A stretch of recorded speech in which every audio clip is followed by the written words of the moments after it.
Hello. Welcome back to the Generational Dr. Wealth Show, a personal finance show for doctors. And we have a special gift for you all out there. For the next 2 episodes, we're going to be hopping into the keynote speech that we delivered at the Hinman Dental Conference. And at the Hinman, we talked about step number 1 through 9 of the Doctor's Blueprint to Financial Freedom, as well as key statistics for doctors to keep in mind as we continue to build not only our financial future, but our financial foundation. I hope you all enjoy. The number one asset we have when it comes to building wealth is time. So the sooner we get to these 4 steps here, this framework, the sooner everything kicks into high gear. Step number 4, grow your freedom fund. Again, I know we want to get to investing. I know we want to invest in Bitcoin and Apple and everything. We'll get there. But before we get there, 3 to 6 months saved up. 3 to 6 months gives you the ability to say no. To walk into a clinic and they change your entire work schedule and say you're now working weekends and you're going to do the kind of work that you don't want to do. This buys you the ability to say no. You say, oh no, not me. When I signed up, this is the conversation we had. This is what we agreed upon. And if it works in your life, then yes, I can try my best to accommodate. But if it doesn't, you shouldn't have to flip your life upside down because of someone else's agenda. You should have the freedom to say yes or no. You went to school this long. You have to honor all that sacrifice. This honors it. This gives you the ability to now start saying yes as well. You know what? Just had a child. Maybe I do want to take a month off. Maybe I do want to take a sabbatical. When you have 3 to 6 months saved up, you have the options now. The ball's in your court. Now we can start getting into the fun stuff. Invest. This is literally step 5 of 9. This is in the heart of the plan. This is where everything kicks into high gear. These are the different ways that you invest. And like I like to say, I like to get to the averages. I like to figure out what does the average millionaire does. Now, based on statistics, they invest 15 to 20% of their income. So the question is, how do I invest 15 to 20% of my income? And now, where does it go? If I say everybody here again, I'll give you $100,000, go invest it. How would you invest it? Where would it go? For some of us here, we know exactly where to go because you already have a plan set up and you're working your plan. And for other people, it's like, you know what, maybe I need a little help. These are the 4 different ways that are most advantageous to building wealth. The first, when it comes to employer match, that's going to be key. If you work for a different office and they offer employer match, that's free money.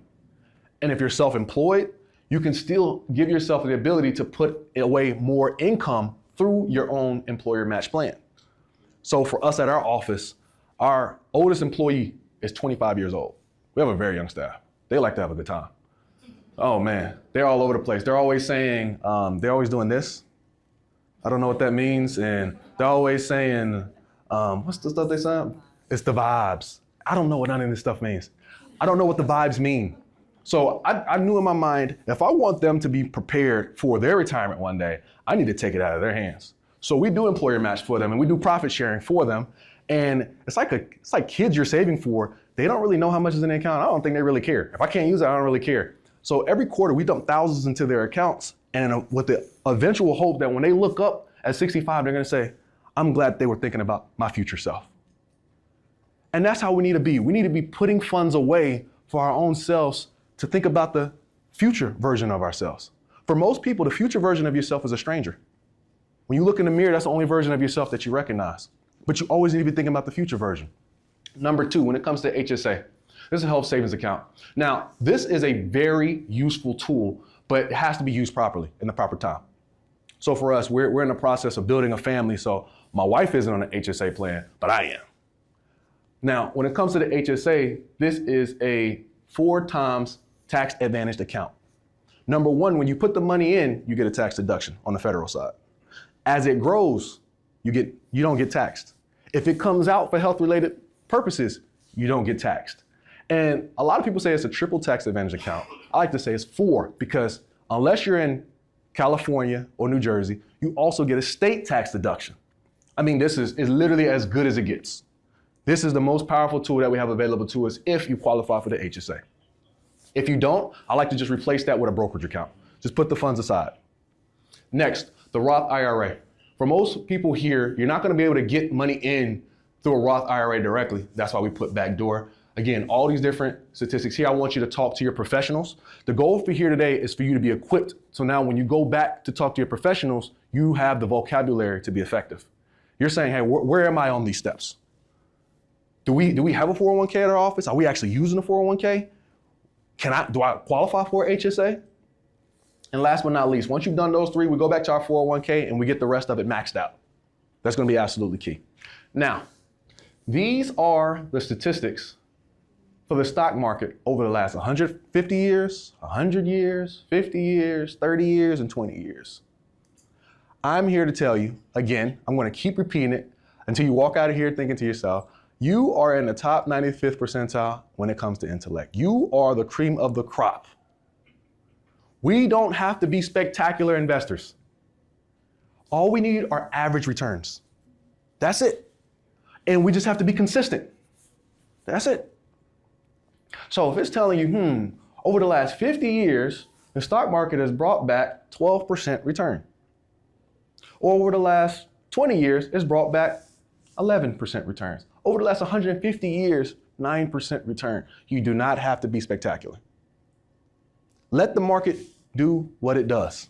There's a lot of other people who are worrying about what's going on in the market. Let them worry about what's going on in there and worry about what's going on in your practice.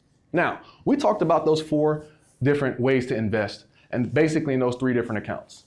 And for 2026, that's the max you can put into those different accounts. So I'm not asking you to put away hundreds of thousands of dollars, because to go from investing little to hundreds of thousands of dollars is a far jump. How do we get into the 50th percentile? That's what we need to think to ourselves. So if I can max out my 401k, max out my HSA, again, if you don't qualify for HSA, replace that with just a brokerage account.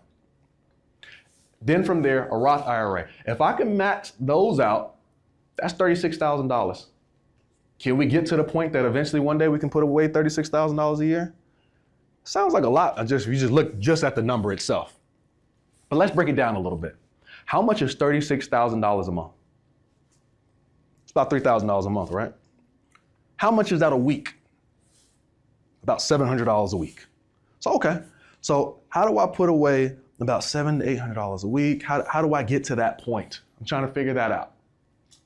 And that brings us to the power of a pano. Everybody here is pretty familiar with a Panorex, right? We all know what that is. All right. So the question is, can you invest 1 pano a day? Think about how much you get reimbursed for a pano. Think about working a 4-day, 5-day work week. If you can get to the point of investing $700 a week, you get to that point, it changes everything. Because when you're putting away those funds and you're doing it consistently and you're letting the market do what it does, it will literally change your entire financial future. Now, I want us to think to ourselves, if I invest a pano a day as a 35-year-old, you can change it based off your age and you can put it into a financial calculator to figure out for you, how much will that grow into across 30 years? Let's think to ourselves, $700 a week. What would that grow into? What would that grow into? We're going to do show of hands. How many of us think it's going to grow to $1 million? Okay, good. How many of us think it's going to grow to about $3 million? Good. How many people think it's going to grow more than $3 million? Good. Some people hedged their bets and voted on all 3. I like it. Winners win. I like it. Especially him right there. He voted for all 3. I see you. So I'm here to tell you that it grows a lot differently than what we might think. Does that seem like a pretty wild number to us? 1 pano a day. 1 pano a day.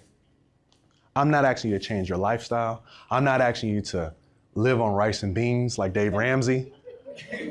I'm literally asking, can you put away 1 pano a work day? I'm not even saying 7 days a week. Per work day. So if you work 5 days a week, put a pano a day. $7 million. So I'm going to say, oh, inflation. Okay, let's cut it in half. Could you live on $3.5 million? Could we agree with live on that? And let's say you have a practice that you haven't even sold yet. We're not even counting the value of your home. We're not counting anything else. We're just talking about what 1 pano a day does for you. This is life-changing stuff here. If you've been listening to the show, you probably heard us talk about the doctor's blueprint, the 9-step framework that helps doctors go from 6-figure debt to financial freedom. But a lot of listeners have asked the same question: how do I apply this to my own situation? That's exactly why we created the Doctor Wealth Blueprint Plan. It's a personalized financial roadmap designed specifically for doctors. We walk through your entire financial picture: your debt, insurance coverage, saving strategies, investment plan, and long-term goals. And then turn it into a clear step-by-step plan based on the doctor's blueprint. If you're interested, just text the word blueprint to 704-336-9313, and we'll send you the details and application. Again, that's blueprint to 704-336-9313 to learn more about the Dr. Wealth Blueprint Plan. Can we make this commitment amongst us today? Can we commit to put away one panel a day? If you're already doing one panel a day, you're killing it. Maybe you need to change your average. Go a panel and a half a day, whatever it is. But for the vast majority of us, can I mentally put away one panel a day? And guess what? Taking that statistic in mind, imagine if you and your spouse put away one panel a day. What can you do with $14 million? And that's what I'm saying. Building wealth is not hard, but it is not simple. It's not the math that gets us. It's the actual habit of doing it. And once we get that habit in place, everything changes. So you got to think to yourself, okay, if I know one day I want to be very, very comfortable, again, how do I avoid skipping over average on my pursuit of excellence? Again, being type A drivers, a lot of us want to just skip past it and hey, how do I get to the end game? We get to the end game by doing the small steps correctly. That leads us to step number 6. So after we've done invest, this takes us to pre-save your expenses. So once you have now maxed out all of your accounts, you're going to probably have extra cash. What do you do with it? Now we start taking care of future expenses. Now, when I was in dental school, I was driving a 2006 Toyota Tundra, and I was like, if I'm going to be a travel dentist, I don't think this is the best car for this. I don't think this is going to work. It might explode. So I said, you know what? If I know I want to be a travel dentist, I need to start saving some now. And my father challenged me, said, if you want to buy a car, buy it cash. He said, but don't buy it when it's time to buy it. Start buying it now. Start putting money away into an account now, so when it's time to purchase it, you already have the cash to pay for it. So I started putting away a little bit a month. So when it finally came time, I actually bought my dream car, a Honda Accord. Amen. But it was a hybrid. It's a hybrid. I mean, this thing gets 48 miles per gallon, and we put over 100,000 miles on that in 3 years. Traveling all over the state of North and South Carolina. I still drive that car. I drive to my practice, having a good old time. And you know, it's kind of funny when your employees have a better car than you.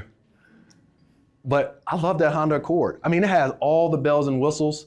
It has heated seats, cool seats. I don't use any of it. She does. And then she turns it on. I'm like, turn it off. You're messing up my MPGs. So I love that Honda Accord. I'm going to drive it until I can't drive it anymore. That's for us. So we need to figure out, what are we going to know is going to be a future expense? More than likely, everyone here is not going to be driving the same car in 15 years that they're going to be driving today. So if you know that future expense is coming, why not start paying into that account now? Then it comes, if you know you want to buy a home, start putting away a down payment now. Has anybody ever heard of the doctor loan? Doctor loan? So the doctor loan is available to dentists, medical doctors, and veterinarians. And it basically takes away the down payment that you need for a home. You can get into a home for very, very little money. Now, the thing about it is, you got to be responsible with that. Because if you're not putting down a down payment, we can end up buying a house on top of a golf course.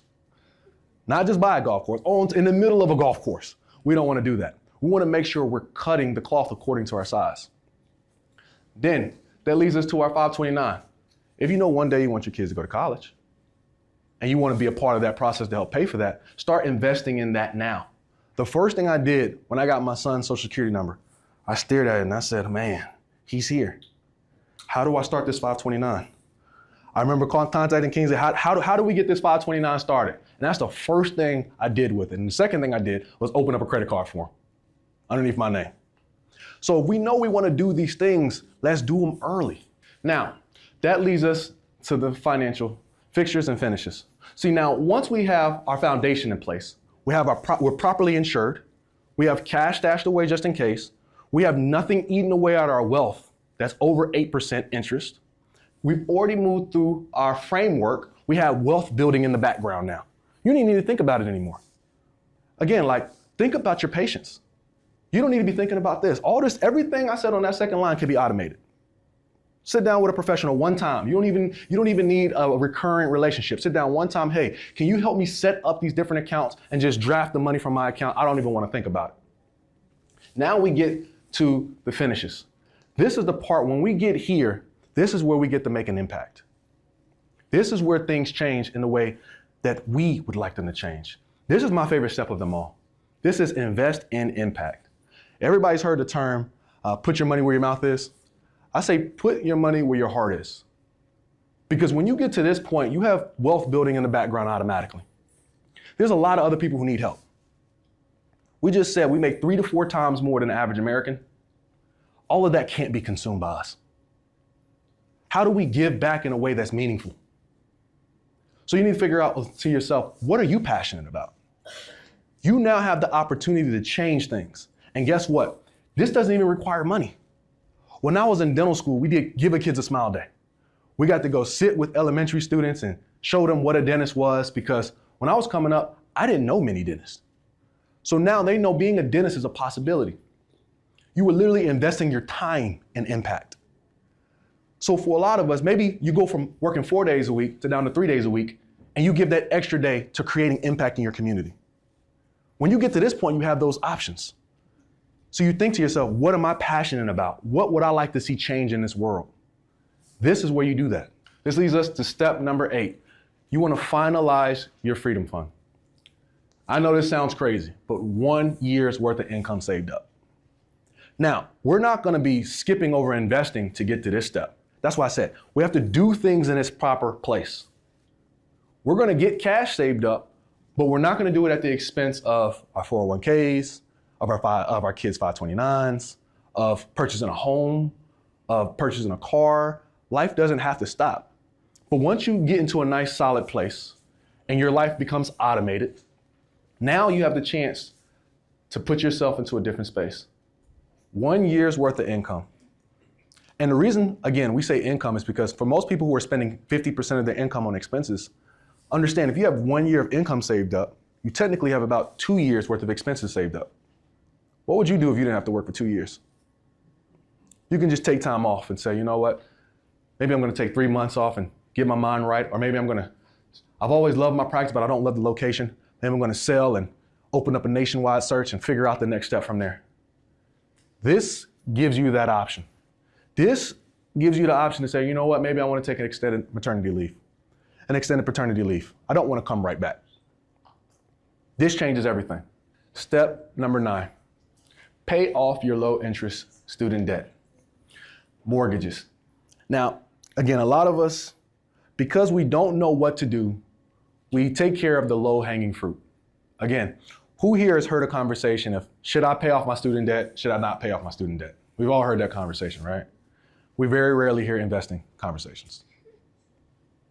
Because it's the low-hanging fruit.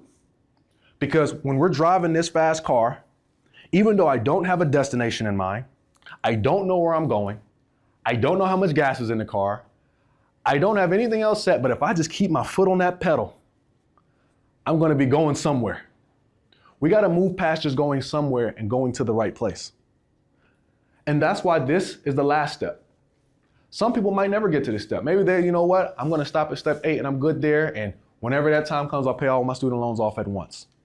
This gives you that option. So again, for a lot of us, it's important for you to sit down, write down all your different debts. Get a good understanding of where your debt load is. Is it tied up in your real estate? Is it tied up in student loans? Is it tied up in credit cards? And you need to put a percentage next to each and every one of them. That is how you put a priority on which comes first. I've seen people who have car automotive loans of 12%. 12%, subprime 12%. That falls into the foundation. Get that taken care of. But someone else might have a car loan at 3%. We're going to put it into this step. That's why I can't just come up here and say, pay off your car, pay off your house. I can't give prescriptive advice to everyone as if it applies to everyone. That's like me saying, if someone comes in with an infection, let's all give them amoxicillin. I'm allergic to amoxicillin. So that's what the financial advice has to be personal. It has to apply to you, because someone might go to a dental school that requires $450,000 of debt, and another dental school might require $150,000 in debt. Yet we're all getting the same advice. We have two different financial positions. So if I'm taking advice for you and applying it to me, that might put me into a bad space. So when it comes to finances, the goal is not necessarily to do what your neighbor is doing. It's to figure out where you want to go. Again, when we're driving this car and we don't know the destination, what we tend to do is look into the next lane over. And we say, you know what? If I don't know where I'm going, he or she, they look very confident, so I'm just gonna go where they go. So a lot of us end up in destinations that were never planned out by us. We go to where other people wanted to go. We buy a 7-bedroom house, and I don't even like big houses. I don't like cleaning houses. I don't like to do any of that. When we came back and we actually bought a home in Charlotte, it was a 600 square feet downtown condo, and I absolutely loved it. I had all the space we needed. We were amazing. And then my wife said, we need to move out. I said, why would we need to move out? She said, I'm pregnant. I said, we have a closet for the baby. I mean, we should be good. I still stand on that. I still think it could have worked. Our parents live 15 minutes away. We could have used some of their space if necessary, but hey, I did my part. We kept the condo for me. I get to enjoy it on myself, but she got the house for her, and we all live happily ever after now. So that's the thing. For me, I didn't want a lot of space. But for a lot of people, they see a big home and say, that's where I'm going. I need to get the huge, amazing home. Some people, listen, you might not even like cars, but since your best friend has a brand new Mercedes-Benz, I want a new Mercedes-Benz. If you want it for you, then perfect. Go get it. I love a Honda Accord. That's what I like. That's my flow and that's my flavor. I'd rather invest. I love investing. So I'm going to invest more than the average person because that's what brings me joy. So for each of us here, what brings you joy with your finances? When you spend, what puts a smile on your face? If you know you don't even like cleaning out your car, I don't even like washing it, I don't even really care about cars. When I come out the mall, I don't even know which car is mine. You don't care about cars. So why invest more in that? Figure out what you love to invest in and go very heavy on that. Figure out what you don't care about and cut that. Cut it. If you know you don't like eating out, don't spend a lot of money eating out. That's why I love finances. It allows you to put yourself in that driver's seat. It allows you to set the destination on that GPS where you want to go. Now, as we're here now, it's important for us to leave with a goal in mind.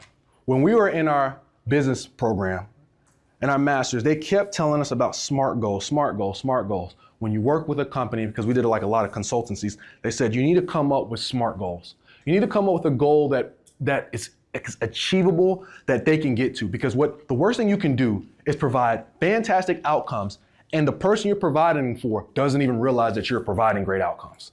Isn't that why we create treatment plans? Because we're here today, and based on where you want to go, we're going to get you here. We're going to take care of all the cavities.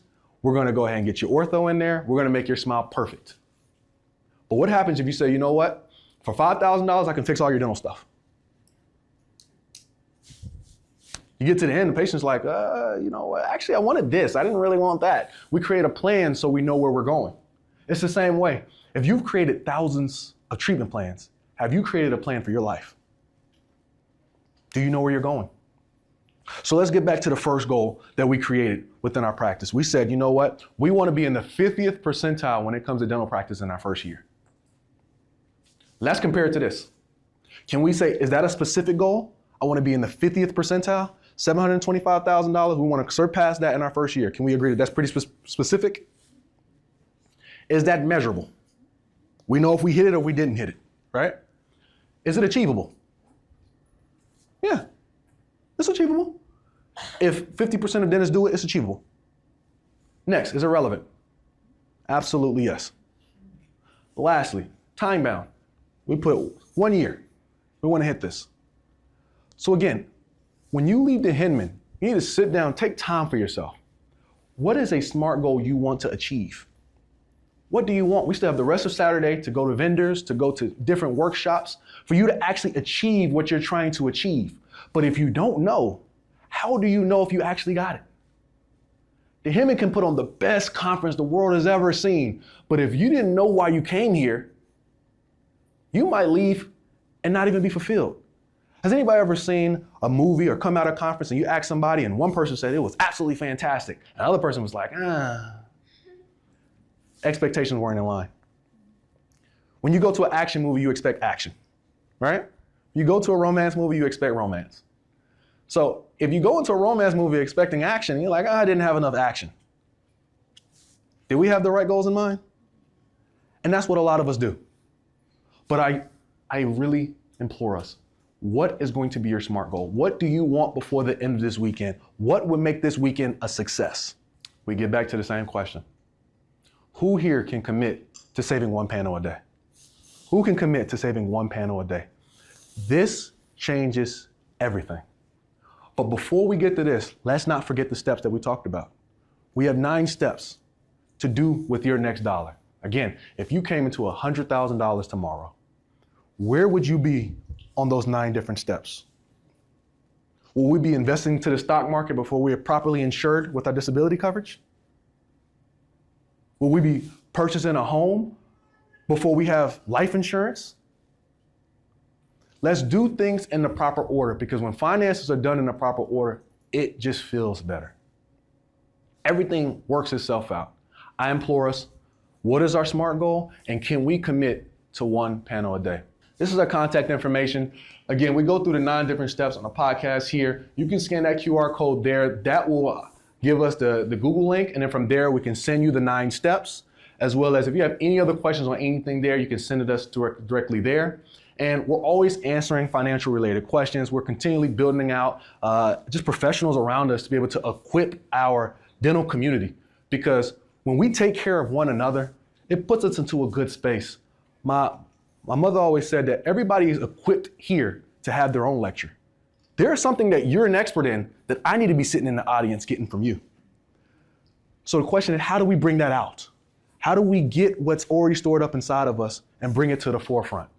So it's an absolute pleasure speaking with you all today. Thank you for your time.